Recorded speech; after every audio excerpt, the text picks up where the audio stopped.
This happened in March of 2024. I was in Jaipur, a city in northwestern India, for a friend's wedding.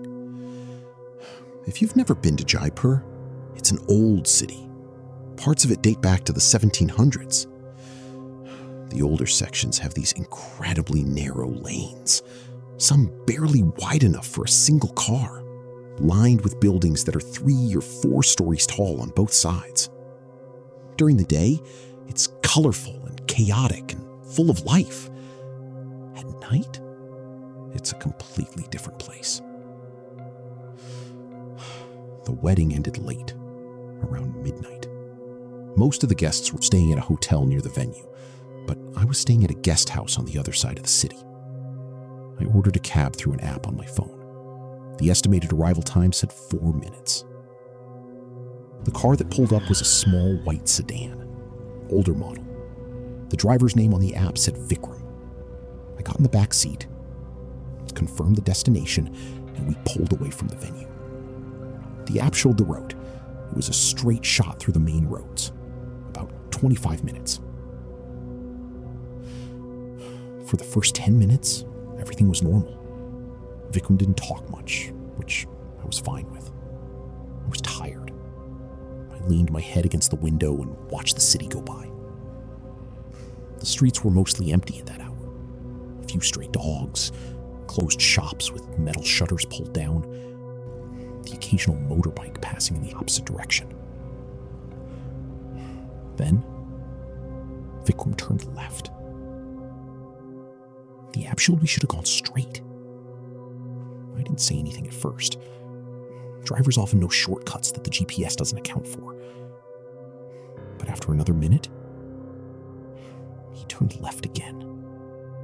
We were now heading away from my destination. I said, "I think we missed the turn back there."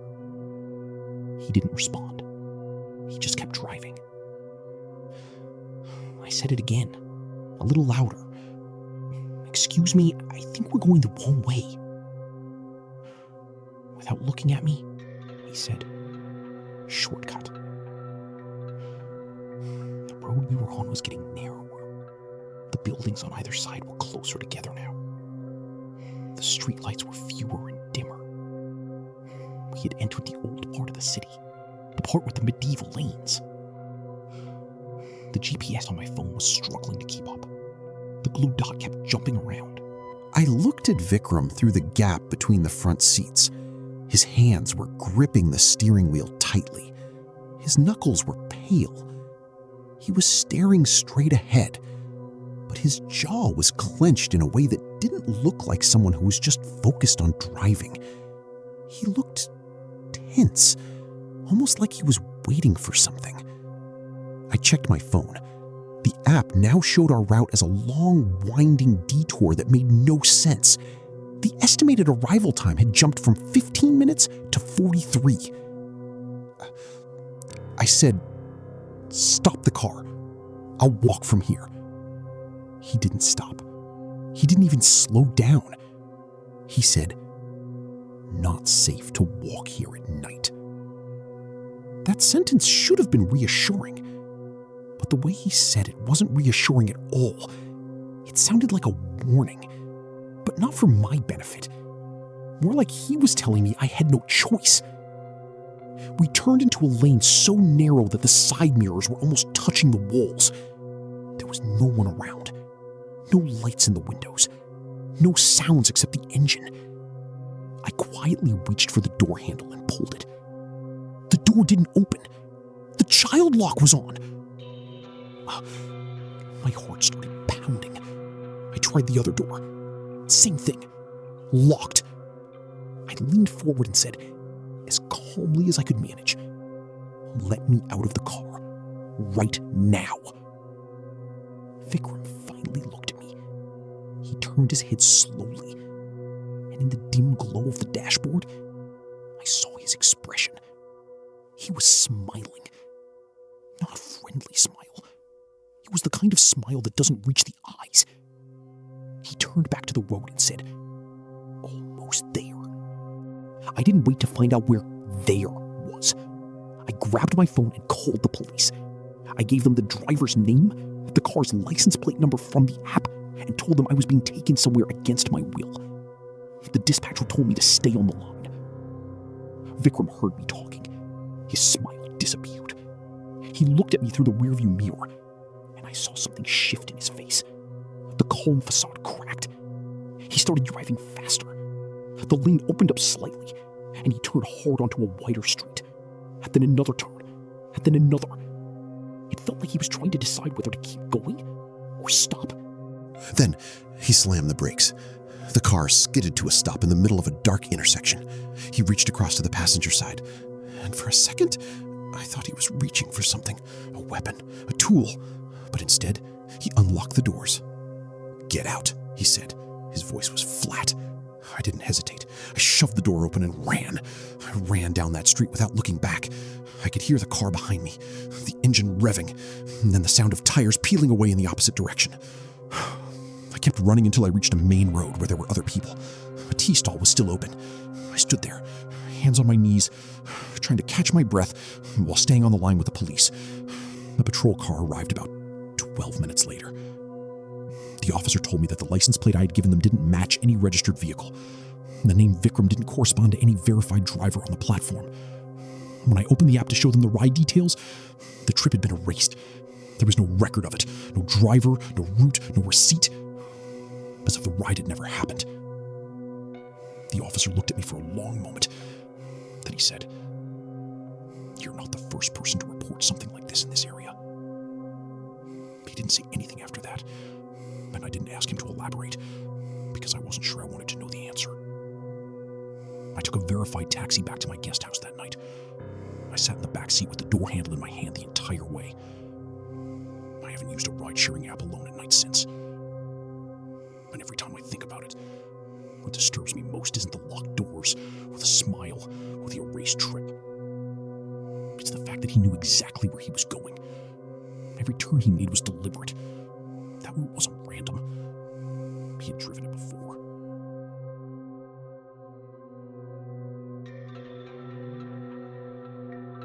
The first story was about a stranger in a city of millions. Someone hiding behind a screen and a name that didn't exist. In a place like that, you can scream and someone will hear you. But our second story takes place somewhere very different. A guest house 7,000 feet up in the Himalayas, where the nearest town is an hour away, where your phone has no signal, and where the only other person around has been living alone with something in the forest for 31 years. This happened in October of 2023. I was 24 years old, and I had just finished a contract job in New Delhi. I had about 10 days before my next project started, so I decided to take a solo trip to the mountains. I'm a freelance photographer, mostly landscapes. I've been wanting to shoot the Himalayas for a long time, and this felt like the right window. I didn't plan anything too ambitious, just a quiet few days in a small hill town called Dhanaulti, about 6 hours north of Delhi. It sits at around 7,000 feet, surrounded by dense oak and deodar forests, the kind of place where you can walk for an hour and not see another person. I found a guest house online. It wasn't a hotel. It was more like an old colonial-era bungalow that someone had converted into a small lodge. It had 4 rooms, a shared kitchen, and a caretaker who lived in a smaller structure behind the main building. The reviews were decent. A few people mentioned the isolation, but that was exactly what I was looking for. I took a bus from Delhi to Masquerade, and then a shared taxi from Masquerade to Dhanaulti. The last stretch of the drive was beautiful. The road narrowed into a single lane, flanked on both sides by trees so tall they blocked out most of the sky. There was fog sitting low between the trunks, and the temperature dropped noticeably. By the time I arrived, it was late afternoon, and the sun was already starting to fade behind the ridgeline. The caretaker met me at the gate. His name was Harish. He was maybe 60, thin, soft-spoken. He showed me to my room on the first floor. It was simple. A wooden bed, a small window facing the forest, and a bathroom with a rusted tap that took a few seconds to produce water. The walls were old stone, The floor was unfinished wood that creaked with every step. Harish told me I was the only guest. He said the season was ending, and most tourists had already gone back to the plains. He also told me something I thought was odd at the time. He said, "Don't go into the forest after dark. The trails are not safe at night." I assumed he meant because of wild animals. Leopards were common in that region. I told him I understood, and he left. The first day was perfect. I spent the afternoon walking the nearby trails, shooting the fog rolling through the trees, and came back before sunset. Harish had left dinner for me in the kitchen. Rice, dal, and some vegetables. I ate alone in the small dining area, and then sat on the porch reading until about 10 o'clock. The silence was extraordinary. No traffic, no voices, no music, just the wind moving through the trees and the occasional call of a barking deer somewhere in the valley below. I slept well that night. The second day is where things started to feel different. I woke up early, around 5:30, and went outside to catch the sunrise. The fog was thicker than the day before. I could barely see 20 feet ahead. I set up my tripod near the tree line and waited. As the sky began to lighten, I noticed something through the viewfinder. There was a figure standing between the trees, maybe 40 yards away. At first, I thought it was Harish, but the proportions didn't look right. This person was taller, and they were standing completely still, not leaning against a tree, not walking, just standing, facing my direction. I lowered the camera and looked with my own eyes. The fog made it impossible to see clearly, but there was definitely someone there. I called out, "Hello? Harish?" No response. The figure didn't move. I picked up my tripod and started walking toward them. But by the time I'd covered maybe 20 feet, I looked up, and they were gone. There was no sound of footsteps, no rustling of leaves. They were just not there anymore. I told myself it was probably a local villager passing through, or maybe my eyes were playing tricks in the fog. I went back inside, had breakfast, and decided to hike one of the longer trails that looped around the ridge. The hike was fine. Beautiful, actually. I shot some of the best photos I'd ever taken. But on the way back, about 40 minutes from the guest house, I found something on the trail that made me stop.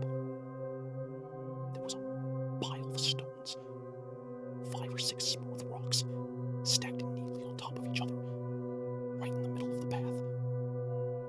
It hadn't been there when I'd walked this trail on the way out. Someone had placed it there in the last 2 hours. I looked around. The forest was completely silent. Not even birds.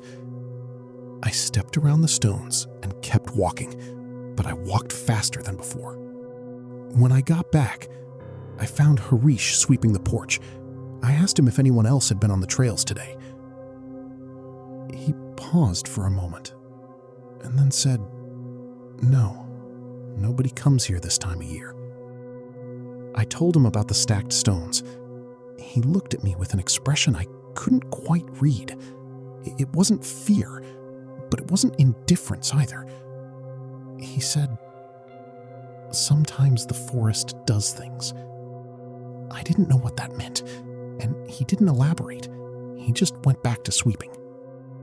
That evening, I sat on the porch again. The sun was setting, and the entire valley was turning gold. I had my camera in my lap, and I was scrolling through the photos I'd taken that day. That's when I noticed something that made my stomach drop. One of the photos from the morning, the one I had taken during the foggy sunrise, had the figure in it. I hadn't noticed it when I took the shot, because I was focused on the landscape. But there, on the left side of the frame, partially hidden behind a trunk, was a person. And they were closer than I had realized. Much closer.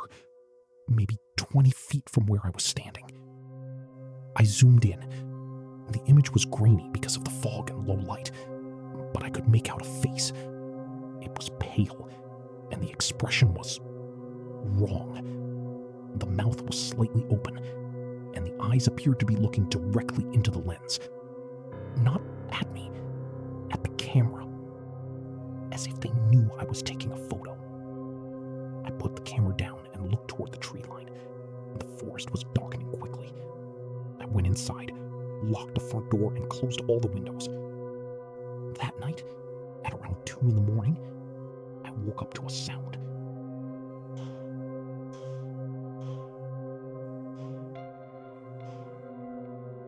Three knocks, slow, deliberate, coming from the window. My room was on the first floor.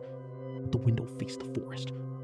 Someone was standing outside my window, knocking on the wooden frame. I didn't move. I didn't breathe.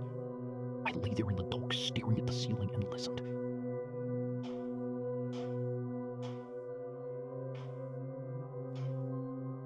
Three more knocks. Then silence. Then a voice. It was faint, barely above a whisper, and it said my name. It said my name. Not hello. Not help. My actual name. The name I had given Harish when I checked in. I grabbed my phone and turned on the flashlight. I pointed it at the window. The curtain was thin enough to see through. And behind it, pressed against the glass, was a hand. 5 fingers, spread wide, flat against the pane. The hand slid off the glass slowly, leaving a smear. And then I heard footsteps moving away from the window.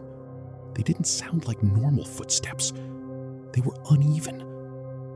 Like whatever was walking wasn't walking correctly. I didn't sleep for the rest of the night. I sat on the bed with my back against the wall, holding my phone in one hand and a small utility knife in the other. Every few minutes, I thought I heard something outside. A branch snapping, a creak on the porch. But nothing came to the window again. When the sun finally came up, I packed my bag in under 5 minutes.